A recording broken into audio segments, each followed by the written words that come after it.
오늘 저희들에게 주신 하나님 말씀 함께 보겠습니다. 요한계시록 12장 13절 14절 말씀입니다. 요한계시록 12장 13절 14절 함께 목소리를 맞춰서 말씀 읽고 우리 하나님 앞에 영광 올려드리길 원합니다. 다 같이 시작. 용이 자기가 땅으로 내어 쫓긴 것을 보고 남자를 낳은 여자를 핍박하는지라. 그 여자가 큰 독수리의 두 날개를 받아 광야 자기 곳으로 날아가 거기서 그 뱀의 낯을 피하여 한때와 두때와 반때를 양육받으매. 아멘. 할렐루야. 한번 여러분 옆에 분하고 인사하죠. 반갑습니다. 네.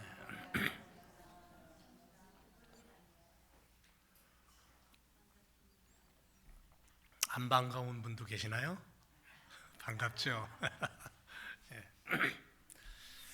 오늘 말씀의 그 핵심은 교회가 마지막 시대에 마지막 그 바턴을 물려받은 그런 마음으로 달려가자 이겁니다. 마지막 시대의 마지막 주자. 우리가 마지막 주자가 될 수도 있고요. 아니면 우리 자녀 세대가 마지막 주자로서 우리가 가진 그 바턴을 이어받을 수도 있겠죠. 그러나 오늘 우리는 내가 마지막 주자라는 그런 심정을 가지고 이 시대를 살아가야 될 줄로 믿습니다. 그런 마지막 시대를 사는 교회의 모습은 어떨까? 여러분, 교회를 한번 머릿속에 그려보세요. 교회가 어떤 그림을 좋을지. 그리고 이제부터 제가 말씀드린 제가 교회를 하나 만들어 보려고 합니다. 첫째는 교회를 생각하면 기초가 있어야 되겠죠. 이 기초는 신앙 고백이 되어야 됩니다. 신앙 고백이 뭐예요? 주는 그리스도시요 살아계신 하나님의 아들입니다라는 마태복음 16장에 나오는 베드로의 고백에 예수님이 그 고백을 듣고 야 내가 교회를 여기다 세울게. 이게 교회의 기초가 뭐냐면요, 신앙 고백입니다. 여러분, 건물을 지을 때 모래 위에다가 기초를 세우면 어떻게 돼요? 그 기초가 아무리 좋다고 해도 소용없어요. 금방 무너져 내립니다. 비바람이 치고 폭풍이 몰아와도 흔들리지 않는 반석 위에다가 거기다 기초를 세워서 건물을 지어야 되겠죠. 그 기초가 바로 예수 그리스도라는 거죠. 왜 그래요? 예수 그리스도는 어둠의 세력을 이기신 분이에요. 사망 권세를 이긴 분이에요. 죄와 더러움을 당신의 목숨과 피로 해결하신 분이에요. 그래서 예수 그리스도 그분을 믿고 고백하는 신앙 고백 위에 교회가 세워져야 돼요. 이게 기초가 돼야 돼요. 나의 믿음도 마찬가지고 우리 교회도 마찬가지고 신앙 고백 위에 그것이 기초가 되어서 교회가 세워져야 된다. 그리고 이 교회 위에 저는 기둥을 3개를 세울 겁니다. 첫 번째 기둥이 뭐냐면 선교 공동체입니다. 주님이 마지막 이 시대에 주신 교회의 사명이 뭐냐면 복음 전파입니다. 하나님 나라를 선포하는 거예요. 선교입니다. 그래서 우리 교회는 선교 공동체라는 기둥이 하나 있습니다. 두 번째 기둥은 뭐냐면요, 예배입니다. 예배를 통해 하나님을 만나고 예배를 통해서 하나님의 음성을 듣고 예배를 통해 하나님 나라 백성으로 다져지는 거죠. 예배 공동체가 돼야 돼요. 우리 제일교회가 예배 공동체가 될 때 하나님이 이 교회를 통해 하나님의 뜻이 드러나는 거죠. 세 번째 기둥이 뭐냐면 코이노니아 공동체입니다. 코이노니아라는 건 무슨 뜻이냐면 나눔, 교제 이런 뜻이 있습니다. 교회의 기둥이 하나가 뭐가 돼야 되냐면 성도와 성도가 만났을 때에 그 성도와 성도는 성도와 성도, 사람과 사람이 아니라 하나님의 임재가 들어있는 성전과 성전의 만남이에요. 하나님의 뜻이 들어있고 하나님의 마음이 들어있는 사람과의 만남이에요. 하나님 백성의 만남이죠. 이 만남 속에 같은 마음과 같은 뜻을 가지고 같은 목소리를 낼 수 있는 같은 비전을 가지고 교제하고 나누는 코이노냐 공동체의 기둥이 있어야 돼요. 그리고 이 세 기둥에 지붕을 씌워보기를 원합니다. 첫 번째 지붕이 뭘까요? 첫 번째 지붕은 뭐죠? 한번 읽어보세요.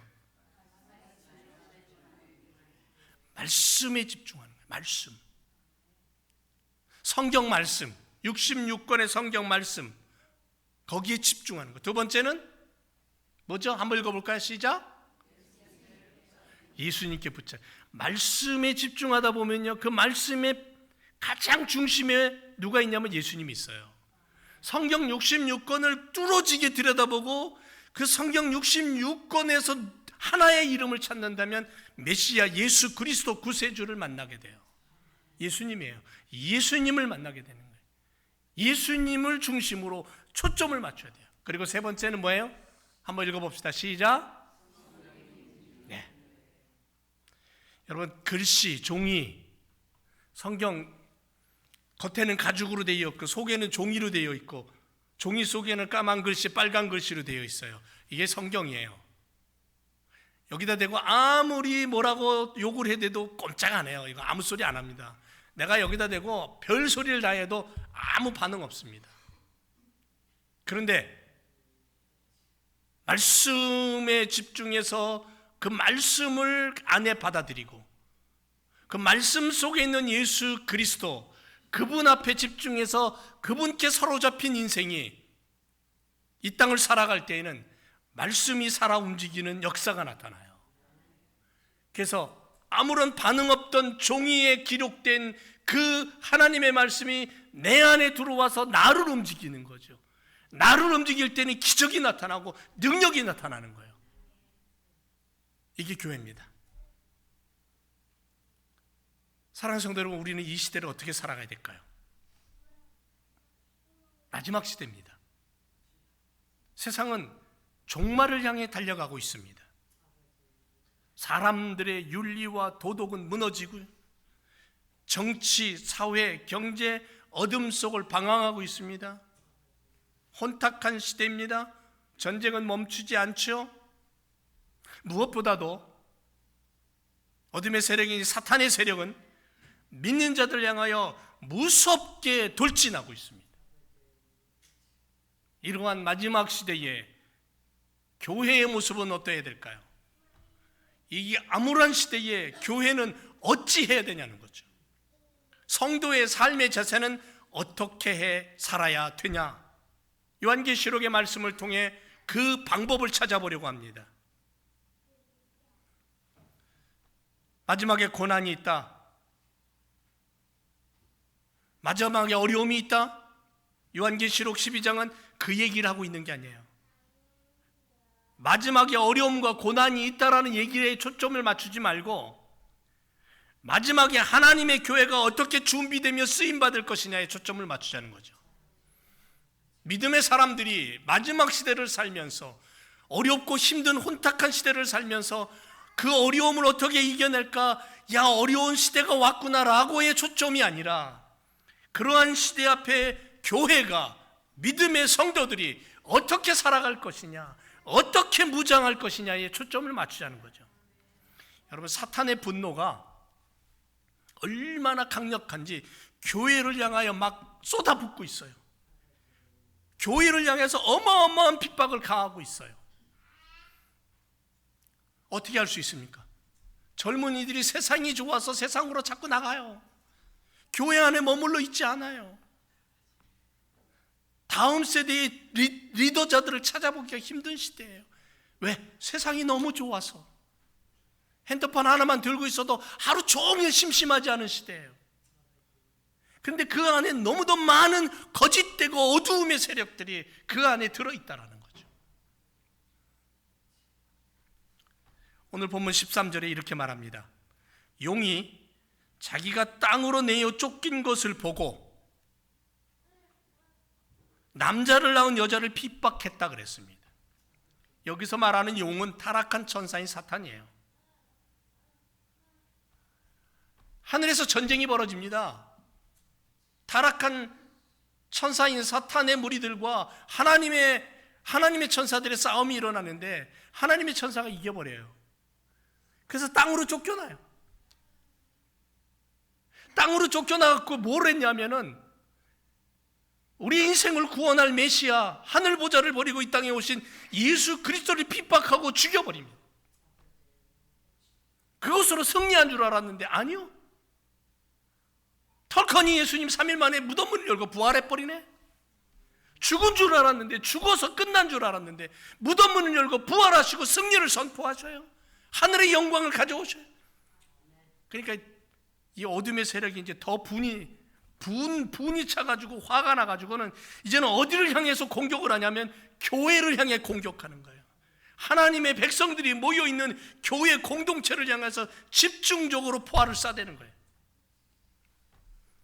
오늘 말씀의 남자가 누구냐면 계시록 12장 5절에 보면 철장으로 만국을 다스릴 남자, 시편 2편 9절에 보니까 철장으로 저희를 깨트리시는 그분, 예수 그리스도를 얘기하는 거예요. 우리 주님입니다.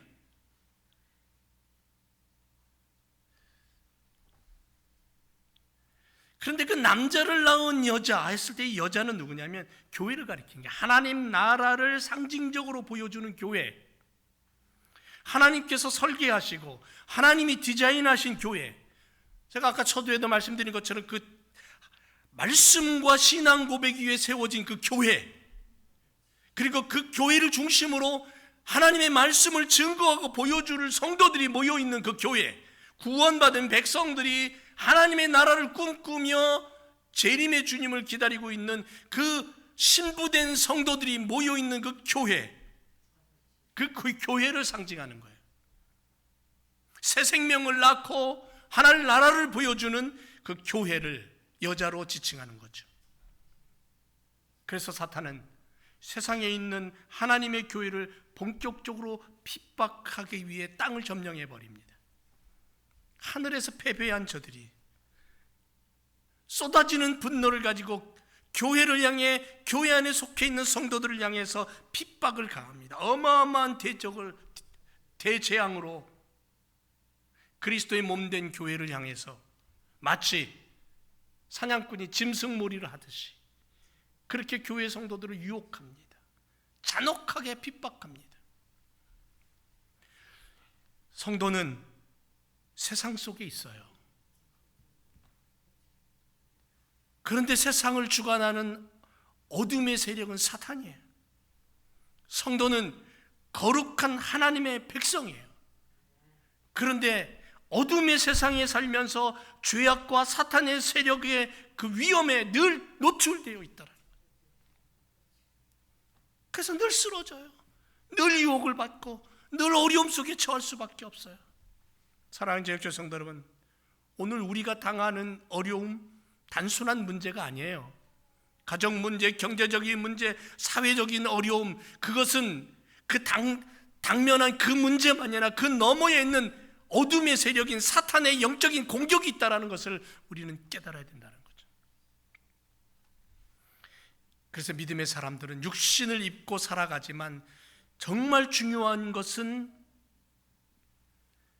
나를 깨트리고 나를 무너뜨리고 가정을 침범하고 교회를 흔들어 놓으려는 어둠의 세력이 늘 우리를 흔들어 놓고 있다는 것을 깨닫고 강력하게 영적인 싸움에 맞설 수 있어야 된다는 거죠. 영성이 없으면 자꾸 무너지는 거예요. 자꾸 깨지는 거예요. 그래서 하나님의 강권적인 역사가 필요하고 도우심을 위해서 하나님 앞에 엎드리는 거예요. 어려움 속에 있다 해도 피하게 하시고 고치시는 하나님의 손길을 늘 의지하며 살아야 된다는 거죠. 그래서 성경은 믿음의 사람들 향해 뭐라 그러냐면 세상 속에 살지만 낭망하지 말고 절망하지 말고 기적을 만들고 기적을 맛보며 기적이 상식이 되는 삶을 살아가야 된다. 하나님의 손길이 너희를 그렇게 인도해 갈 것이다. 그렇게 약속하고 있는 거죠. 그러니까 믿음이 얼마나 중요한지 몰라요. 여러분, 하나님의 보호하심과 인도하심이 어느 정도인 줄 아세요? 14절에 보니까 그 여자가 큰 독수리의 두 날개를 받아서 광야 자기 곳으로 날아가 버렸다 그랬어요. 독수리의 두 날개를 업어서 독수리의 두 날개는 얼마나 강력한 날개인 줄 아세요? 신명기 32장, 출애굽기 19장에 하나님이 이스라엘 백성들을 430년 노예 생활 속에서 끄집어낼 때, 출애굽시킬 때에 뭐라고 표현하냐면 내가 저들을 독수리 두 날개로 업어서 인도해 놨다 그랬어요. 강력한 능력과 권능으로 10가지 재앙으로, 모세의 그 어마어마한 재앙으로 애굽 바로 왕에서부터 애굽의 백성들이 다 두 손 두 발 들고 항복하고 430년의 노예 생활 속에서 출애굽할 때에 그들이 잘나서요? 그들이 능력이 있어서요? 모세가 힘있고 권능이 있어서입니까? 아니요. 성경은 뭐라고 얘기하냐면 하나님께서 독수리의 두 날개로 그들을 업어서 인도해냈다 그랬어요. 독수리의 두 날개는 강력한 하나님의 능력과 권능을 상징하잖아요.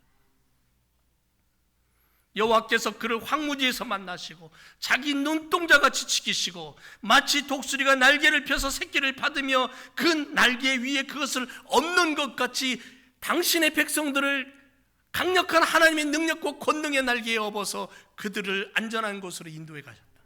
이게 하나님의 손길이라는 거죠. 독수리가 새끼를 훈련시킬 때에 독수리 둥지는 높은 산꼭대기에 봉우리가 있어요. 봉우리에. 그리고 새끼를 훈련시킬 때에 새끼를 높은 창공에 자기 날개에다가 업어가지고는 올라가서는 떨어뜨려 버린대요. 그러면 살려고 파드덕거리잖아요. 근데 아직 날개가 발달되지 않아서 제대로 못 날아요. 그러면 가만히 보고 있다가는 쏜살같이 내려와서 땅에 부딪히지 않게 자기 새끼를 날개에다가 업어가지고 또 올라가서 또 떨어뜨리고 또 받아갖고 올라가서 떨어뜨리고, 그렇게 해서 훈련되어 자라난 독수리가, 새끼가 나중에 커서는 독수리가 되는 거예요. 독수리. 그야말로 왕이 되는 거예요. 새 중의 왕. 하나님 당신의 백성들을 그렇게 훈련시키고 보호하시고 인도하시는 분이다라는 것을 표현하는 거죠. 어떤 신앙인은 이렇게 고백합니다. 광야 같은 병상에서 죽을 병이 들었어요. 병원의 의사는 이제 인생 마감하라고 선고합니다. 그런데 이분은 이렇게 고백합니다. 광야 같은 병상에서 모든 인간적인 소망이 끊어진 순간 오히려 하나님의 임재를 나는 경험했다. 병원 침대가 오히려 성전이 되었고 눈물이 예배가 되었다라고 고백하잖아요. 이게 바로 광야의 은혜 아닌가요? 하나님이 주신 광야 같은 이 세상을 사는 성도들에게 다가오시는 하나님의 손길의 은혜. 광야는 훈련의 자리, 양육의 자리예요. 사탄은 사람들을 끄집어들여서 사육해요. 왜? 자기가 원하는 지옥을 만들기 위해서. 그런데 하나님은 당신의 백성들을 불러 모아서 양육하셔요. 왜냐하면 하나님의 나라를 유업으로 물려받을 상속자가 되게 하기 위해서, 하나님 백성의 모습을 담게 하기 위해서 양육하시는 거예요. 훈련하시는 거예요. 양육은 사랑이 목적이에요. 양육은 축복이 목적이에요.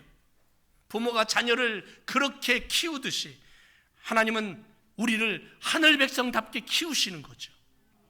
그래서 광야 같은 이 세상에, 그 세상 속에 연약한 모습처럼 보이는 교회 안에 하나님을 예배하며 말씀으로 살아가는 성도들을 향하여 하나님만 바라봐라. 말씀과 기도로 훈련되고 양육되어라. 그리할 때 이 세상에 어둠의 세력이 다가와도 능히 이길 수 있다. 그런데 그럼에도 불구하고 사탄은 여전히 끊임없이 쉬지 않고 공격하고 있죠. 여전히 공격하고서 우리의 마음을, 우리의 삶을. 15절에 보니까 여자의 뒤에서, 하늘에서도 쫓겨났죠. 패배해갖고 이 땅에 와서 독생자 예수 그리스도를 죽인 줄 알았는데 그것도 실패했죠. 교회를 향해서 공격하는데 그것도 쉽지 않죠. 그러니까 이제는 15절에 뭐라 그런지 아세요? 여자의 뒤에서 뱀이 그 입으로 물을 강같이 토했다 그랬어요. 여자를 물에 떠내려가게 하려고, 홍수를 일으키는 거죠.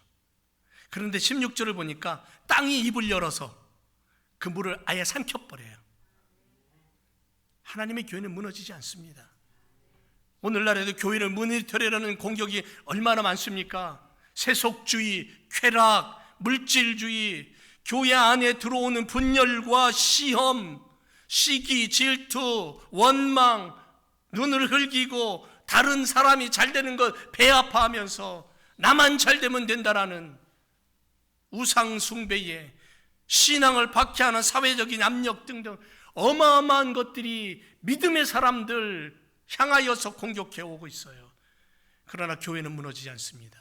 분명히 기억해야 될 것은 주님의 약속을 기억해야 됩니다. 내가 이 반석 위에 내 교회를 세우리니 음부의 권세가 이기지 못한다. 그리고는 교회에 주신 선물이 뭐예요? 천국 열쇠를 주셨어요. 땅에서 매면 하늘에서도 매이고 땅에서 풀면 하늘에서 풀린다. 축복과 능력과 권한을, 그 천국 열쇠를 교회에 주셨어요. 교회 안에 있는 성도들의 삶 속에 주셨어요. 우리 그걸 붙잡고 사는 거예요. 그리고 우리에게는 환난이 오고 시험이 오고 바람이 불고 때로는 넘어지고 쓰러지고 자빠질 수 있을지 모르지만 주님 주신 지팡이 짚고 일어나게 되고 반드시 우리는 승리하게 될 줄로 믿습니다. 아니 이미 승리했어요. 마지막 시대의 교회 사명 기억해야 됩니다. 17절에 이렇게 말씀합니다. 용이 자기에게 분노하여 돌아가서 그 여자의 남은 자손 곧 하나님의 계명을 지키며 예수의 증거를 가진 자들과 싸우려고 한다 그래요. 싸우려고 한다. 여러분, 이 마지막 시대 교회의 정체성이 뭡니까? 교회가 지켜야 될 분명한 목표가 뭡니까? 말씀을 지키는 거예요. 여호와의 계명을 지키는 거예요. 말씀 중심, 예배 중심, 십자가 중심으로 교회를 지키는 거예요.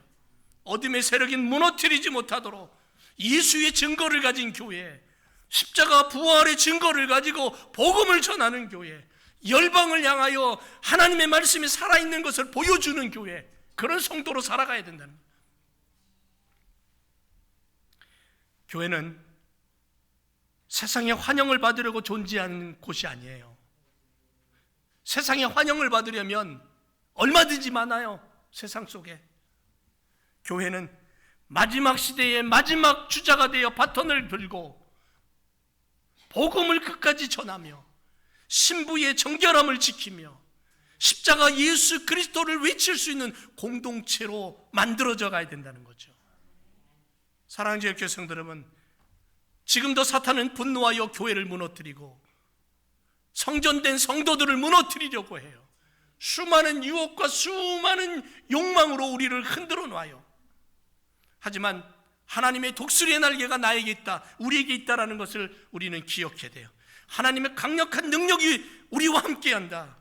이 땅을 살아가면서 광야길 같은 이 세상을 살아가면서 교회를 주신 주님의 손길을 기억하며 말씀으로 무장하고 기도로 깨어있고 온전한 예배로 하나님을 찬양하고 복음으로 무장해서 다시 오실 주님을 맞이하는 그 순간까지 온 힘을 다하여 달려가는 그러한 믿음의 걸음이 되어야 될 줄로 믿습니다. 사랑하는 제일교회 성도 여러분, 우리 제일교회는 하나님이 디자인한 건강한 교회예요. 독수리 날개를 주셨어요. 세상 권세를 이길 수 있는 힘과 능력과 성령의 능력을 주셨어요. 그것을 붙잡고 다음 세대의 그 하나님의 은혜와 그 파턴을 넘겨줄 수 있는 그러한 마지막 선수로 다름질하는 저와 여러분이 되시기를 주님의 이름으로 축원을 드립니다. 기도하겠습니다.